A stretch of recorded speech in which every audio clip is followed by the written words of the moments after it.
Hey, what's up? It's Jim, and today I will talk about the film Dark Star. Now, this is continuing my series of reviews where I review every film that John Carpenter ever directed. And this is the first film he ever directed.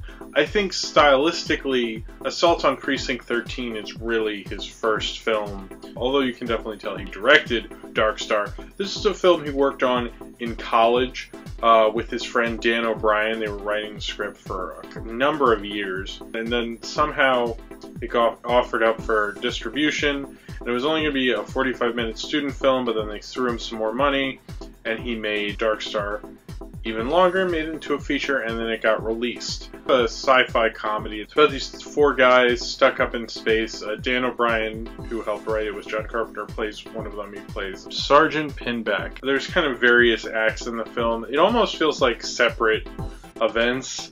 It's not really a straight-ahead story. They set it up well. This alien who they found on a planet, and they made him like the ship mascot.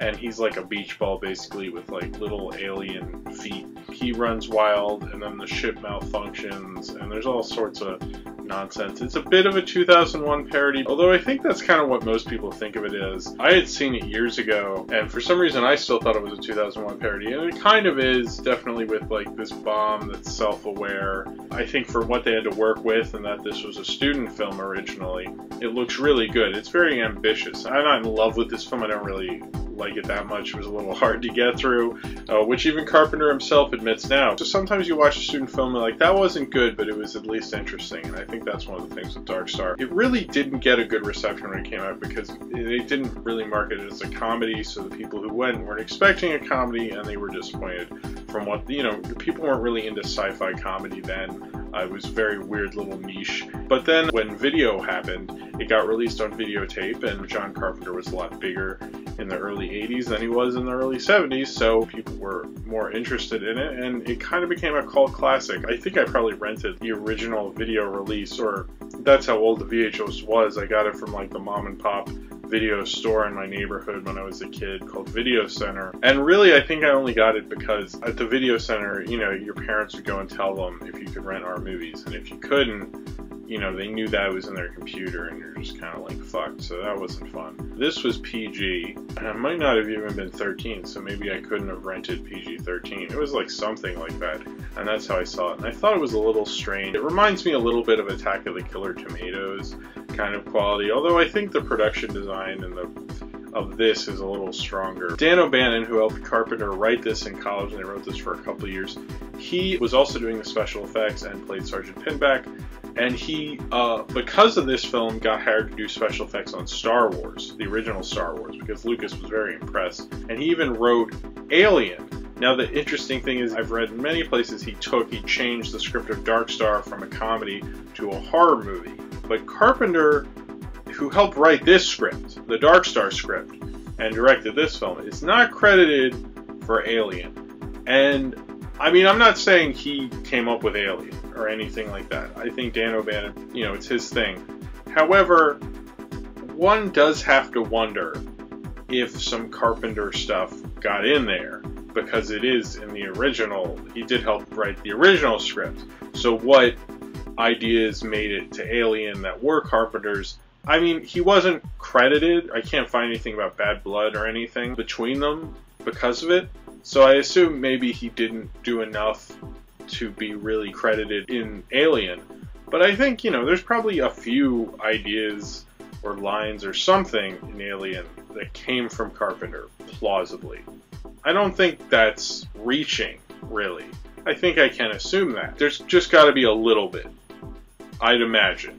But I think Dan O'Bannon probably changed it enough that it's not even worth noting. For me, it's a little worth noting because I didn't know that before this. I really had no clue. And this was before Alien, and this does have kind of a funny, like, beach ball alien that's trapped in the ship and is kind of creating havoc.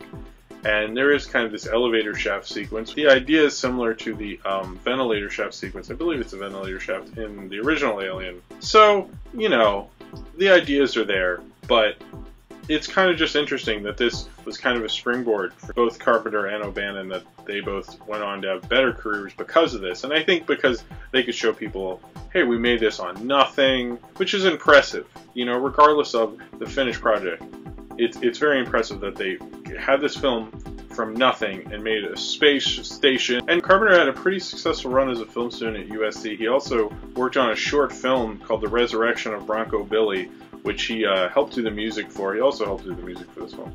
And he did Dark Star. So he had like two things he worked on, one that he directed and one that he was the co-writer, editor, and music composer for The Resurrection of Bronco Billy, which won an Academy Award for Best Live-Action Short Film and got theatrically released by Universal Studios for 2 years, and they attached it to many of their feature films throughout US and Canada. I've never read about very many student filmmakers who had two kind of major theatrical releases. I think The Resurrection of Bronco Billy was a lot more successful than Dark Star, it seems like, because I think Dark Star, they didn't know how to market it. It is like, it's just ahead of its time, you know. I think if you had released it 10 years later, people would have got it a little more, and that's probably why when it came out on video about 10 years later, I think maybe like 8 or something, it got a cult following. You know, people checked it out and there was an emerging video market. This is just where things start off. It's very rough.